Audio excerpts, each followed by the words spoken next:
Hello everyone, my name is Ritesh Pandey, and in this class we'll take up all the JEE Mains questions from the topic amines. I hope the question is fairly visible, and let's begin with question 1. Now as you could see in question 1, it's about an aromatic amine treated with NaNO2. Ideally it should be NaNO2 and HCl. I guess there is some typing error. Anyways, I would obviously realize that this is NaNO2 plus HCl. That's the common reaction of aromatic amine with HNO2, and in that case compound A would be the so-called diazo compound. Now this diazo compound N2 plus would react with NN dimethyl aniline. This reaction would be coupling, this reaction would be coupling reaction, and naturally compound B would be about N dimethyl and this N triple bond N coupled to give you this diazo product. And naturally in that case option B would look alright. Option B would look alright. We'll want to move on to say question 2. Where this time in question 2, see you have alcoholic group, OH group, H plus. Naturally H plus with OH minus would get protonated, would lose water, and in course of losing water you will end up getting something where say you have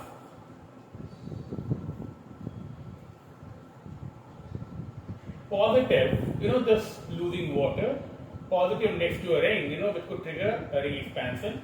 So this is a ring expansion, this will become a 6-membered ring. Here it's going to be a 6-membered ring.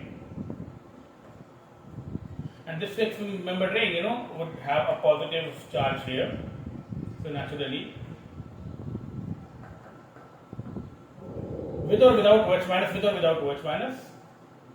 this can lose this hydrogen, this would naturally come down.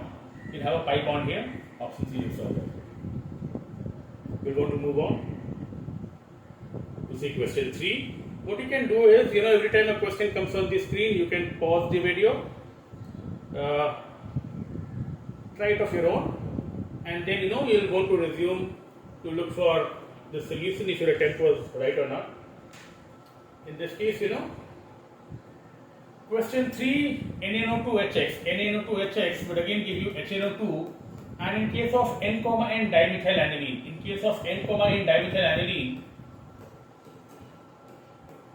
this giving you NO2 plus as the NO plus as the electrophile would go at the para position. You get a para nitroso product. Again, this nitroso at para position would help in ARSN. This happens to be a very common way of getting a 2-degree amine. This on hydrolysis, and as I told you, this happens to be the most common way of getting a 2-degree amine. The best way of getting a 2-degree amine. Formation of a para nitroso N, dimethyl aniline happens to be the common way of getting a 2-degree amine, the most popular way of getting a 2-degree amine. So the electrophile involved being NO plus looks good. B is N nitroso ammonium compound. Now this is not true. You also need the incorrect statement here, so I guess B is right here. Reaction like I said, low temperature, because HNO2 is a pretty unstable compound. The product B is formed in the above reaction is para nitroso compound at low temperature, which is alright. Para nitroso compound, this compound B. We're going to move on. Let's talk of the next question.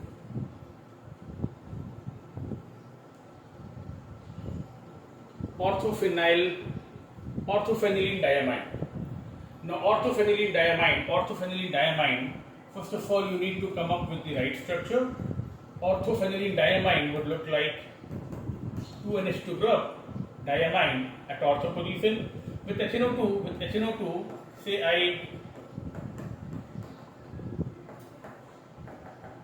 draw the diazo product of 1. Now this lone pair can naturally attack. It would eventually, with a positive charge, lose H plus, a pi bond would come in, and this would become something like option A. This would become something like option A. You'll have a ring formation. That ring would certainly be a 1, 2, 3, 4, 5 membered ring. A 1, 2, 3, 4, 5 membered ring would be formed. Option A looks alright. We'll want to move on.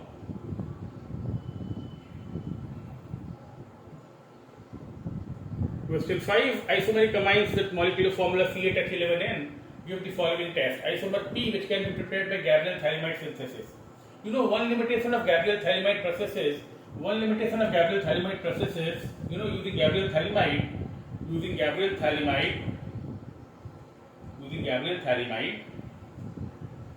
you don't get, you can't use Gabriel thiamide for aromatic amines. You know, aromatic amines, this process can't be used.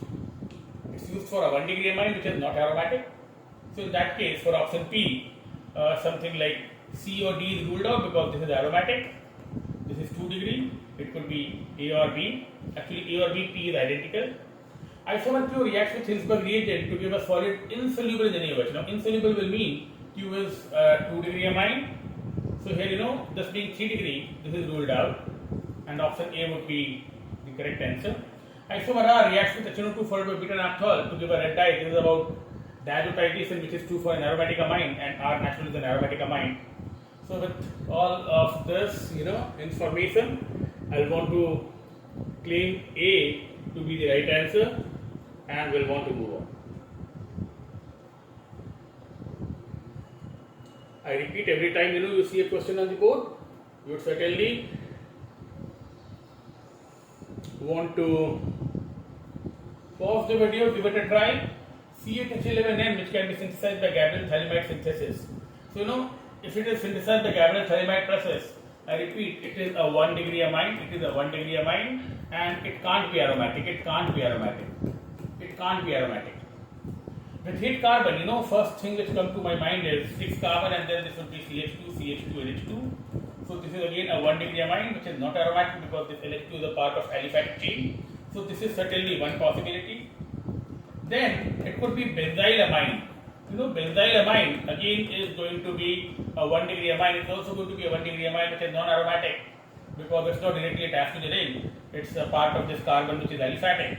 And then remaining carbon, it could be ortho meta or para. You remember, every time I kind of attach this methyl to this annular ring, I mean it could be ortho, meta or para. So ortho, meta, para being 3 position isomers, OMP, ortho, meta, para would be like compound 2, compound 3 and compound 4 respectively.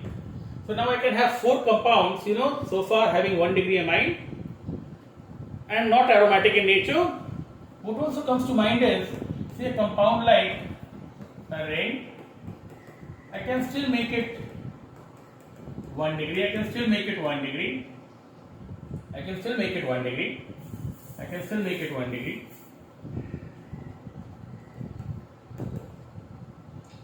And another fact which I observed in this molecule is, I see this carbon chiral. So with this carbon chiral, I can think of a H2 as well as a Levue compound. So this along with its mirror image, all in all I'll have 1, 2, 3, 4, 5, and along with the mirror image, which would be like compound 6. 6 is the right answer, I reckon. I can have 6 isomers with the formula C8H11N, which can be synthesized by Gabriel thiamide process. Let's move on. 7 looks to be again pretty common question in the sense both NH2 and OH with a lone pair can attack and let ethoxide go. So it's basically about acyl nucleophilic attack. Nitrogen का lone pair भी वो कर सकता है, oxygen का lone pair भी वो कर सकता है. One by one, both OEP minus would be gone, and I guess you'll end up getting something like NH, C double bond O, CH2, O. So this looks pretty much like this compound, NH, C double bond O, 7C looks alright. It's like an act of acetylation or benzoylation, nucleophilic acyl substitution. This being a good leading up. Question 8. You can pause the video, read the question, take your time, alpha halocarboxylic acid with dilute ammonia gives a good yield of alpha amino carboxylic acid. So say this is an alpha halocarboxylic acid. This is a alpha halocarboxylic acid. It claims to give you a good yield of alpha amino acid. It claims to give you a good yield of alpha amino acid. Now this alpha amino acid and the yield will be good because this will be staying in the form of this deuterion. An alpha amino acid in the form of deuterion is going to be pretty stable. So the deuterionic form would be very stable.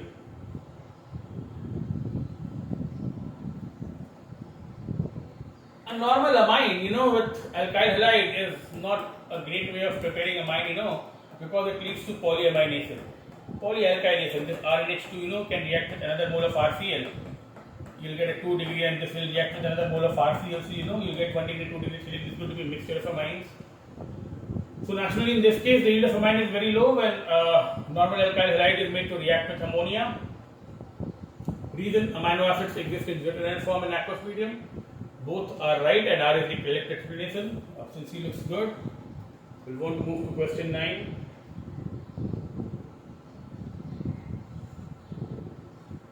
Again, a numerical value question. How many of the transformations given below would result in aromatic amines? Now, this is Hoffman's bromide. This is Hoffman's bromide. This is Hoffman's bromide.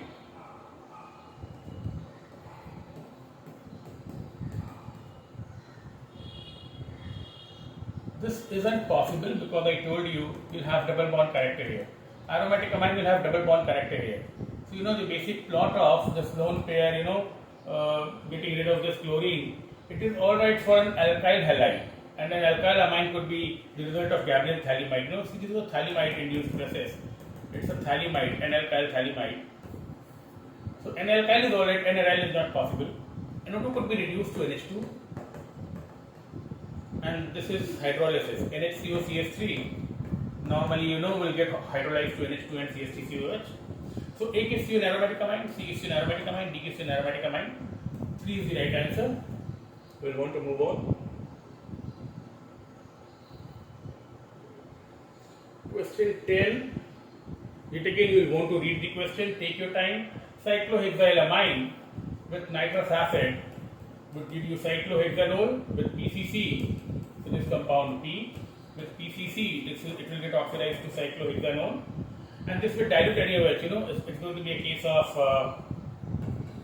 aldol right away, and if it's heated, you will want to get the alpha beta unsaturated carbonyl, which I reckon is going to be a compound like this, which is option B. The final product R is the dehydration product of the aldol of cyclohexanone. 10 B Bombay looks alright. We'll want to move on. 11. An organic compound having 4 carbons, C4H11N. It shows optical activity. To be very honest, something giving nitrogen gas with HNO2, something giving nitrogen gas with HNO2, something giving nitrogen gas with HNO2, something giving nitrogen gas with HNO2, is itself a test of 1 degree amine. It's like a 1 degree amine. It's a 1 degree amine with HNO2. One, it gives you ROH, and secondly, it liberates nitrogen gas. So, it's a test of 1 degree amine. And a 1 degree amine with 4 carbons showing optical activity is the only possibility of butane 2 amine. You would have seen this in the past. 4 carbon, optically active, hydrogen methyl ethyl NH2. That's the only possibility. I know about A. Now this reacts with PHSO2Cl producing a compound soluble in KOH is all about validating that A is a 1 degree amine. D daily looks alright. Butane 2 amine, and we will want to move on. Question 12. Benzyl isocyanide. Benzyl isocyanide. You will want to be very particular about drawing the structure from the name given. So benzyl right away is about ring CH2. Isocyanide is N triple bond C. So this CS2Br will give you CS2 N triple bond C with silver cyanide. This looks alright.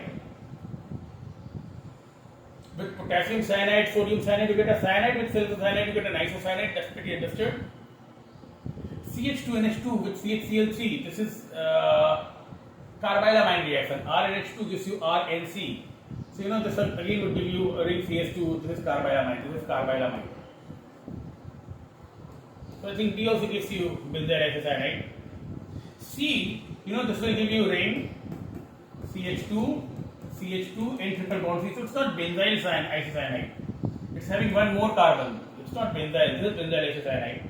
So C is not the case. C is with this 4TS minus cyanide. It doesn't look, giving you an isocyanide. At most, it will give you a cyanide. K plus Cn minus. At most, it will give you a cyanide. It will give you a cyanide, not an isocyanide. So isocyanide will be obtained with A and B. 12-oxyl C looks alright, and we'll want to move on.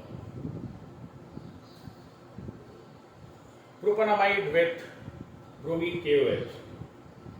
As simple as you can get, propanamide CH3 CH2 CONH2 with bromine KOH. Hoffman bromamide degradation. Hoffman bromamide degradation. One of the simplest questions you'll come across, step down process. You have one carbon decreasing. So with a 3 carbon amide, you will get a 2 carbon amine, 13D deli, ethylamine.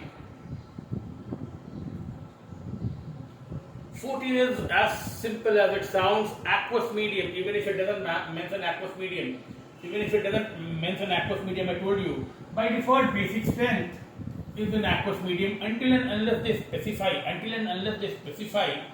it to be in gaseous form. Only in gaseous form you will have 3 degree maximum. This is only in gaseous form. And if suppose the medium is a non-polar solvent like organic solvent like benzene. Otherwise in basic medium, the basic strength in aqueous medium by default the Kb value is 2 degree more than 1 degree more than 3 degree more than ammonia for methyl. And for ethyl, 1 degree and 3 degree would interchange this position. So for methyl it's 2 degree more than 1 degree more than 3 degree. For ethyl it's 2 degree more than 3 degree more than 1 degree. In both the cases 2 degree is most basic. So again these are exactly copy pasted from NCERT. So I recommend for ethyl and methyl amine 1 degree, 2 degree, 3 degree, you'll want to take a strong note of this. A direct question from our discussions and also from NCERT. 14A looks alright, we'll want to move on. Aniline, ethanamine, N-ethylethanamine, and then diethylethanamine. Well, even in the previous case, when I told you 2 degree is most basic, that will not hold true for aromatic. That will be true only for aliphatic. For aromatic, it will not hold true. For aromatic, 3 degree might be still the most basic. In this case, aniline is aromatic. In this case, aniline is aromatic. B, C, and D are aliphatic. Aromatic is going to be the least basic. Aromatic is going to be the least basic. Aromatic is going to be the least basic.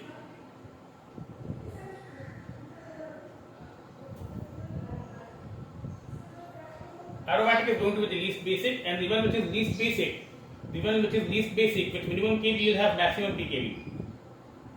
So if the basicity is less, pKb would be maximum. So expect aniline, which is aromatic amine and least basic, to have maximum pKb value, which is ACA3, and in this case N-ethylethanamine being a 2 degree amine, you will want this to be the most basic with maximum Kb and minimum pKb. So CCA2, A3C2, I think option D would be alright. I think option D would be the right answer. Aniline 9.38. Another name for aniline is benzenamine. Please take a note of this. Aniline is also called benzenamine. Again, this name is significant because it's there in NCERT. And N-ethylethanamine being the most basic and having the minimum pKb value of 3, followed by ethanamine,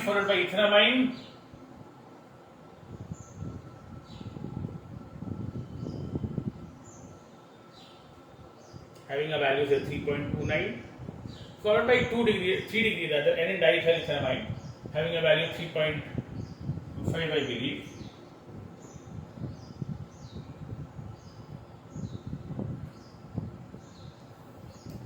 So first of all, this is logically understood. You understand, in case of ethylamine, it's 2 degree more than, 3 degree more than 1 degree. What makes this even more interesting is aniline 9.38, aniline 9.38, and ethyl ethylamine 3, and in diethyl ethylamine 3.25, ethylamine naturally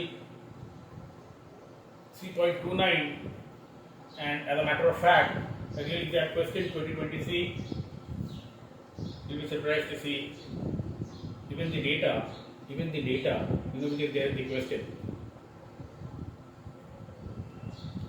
So benzene amine, which I told you, is another name for aniline, and you see even the data is copy pasted from NCR. And ethylamine, the most basic with minimum ppb value, then diethylamine, then ethylamine. Even the values are copy pasted from NCRT. This is exactly copy pasted from the NCRT textbook.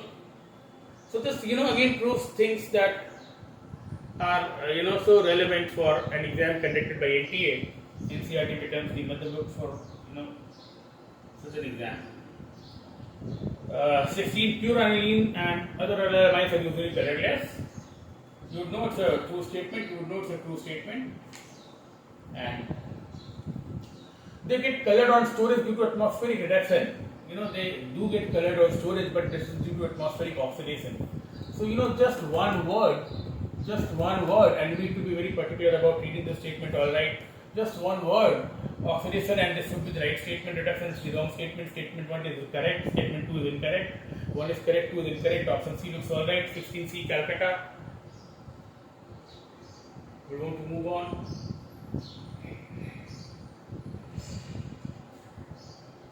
Question 17.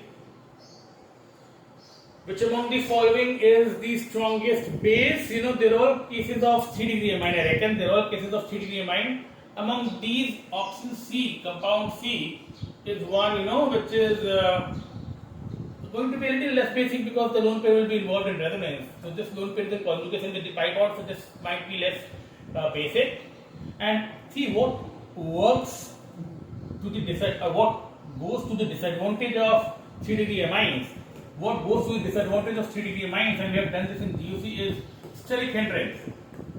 Steric hindrance, which is going to result in a lower solvation hydrogen energy, is about a small nitrogen, being crowded by 3 alkyl groups. So this is a very popular statement. We go past this in GOC class 11, basicity of amines. 3 degree, despite having maximum plus I, the basicity is low because of 3 bulky groups surrounding a small little nitrogen atom. But this bulkiness of the alkyl groups, or the steric crowding of 3 alkyl groups, would be minimal if it's a case of a cyclic compound. Because naturally in cyclic compound, the 3 arms will have one particular orientation, which would be forming the ring. So naturally in this case the steric hindrance would be less, and the lone pair will have more space, more obvious steric reasons to get protonated. So with cyclic compound, the steric hindrance is not a great factor. Option D would be the most basic amongst the options given, and we'll want to move on. Say the next question is about compound A, which with ammonia becomes a compound which subjected to bromine NaOH. This looks pretty much to be a Hoffman degradation. And there is a small typing error here. This would be CH3. This would be CH3. So considering this is Hoffman bromide. So the compound, preceding this compound, or the compound over which Hoffman degradation will give you this compound, this has to be ring CH3 Cl CONH2 carbon 6 7 8. We'll check the degree of saturation, 1 nitrogen, 1 chlorine. I think this is exactly what I wanted. And this CONH2 might very well come from a molecule, which would look like the following. Ring CH3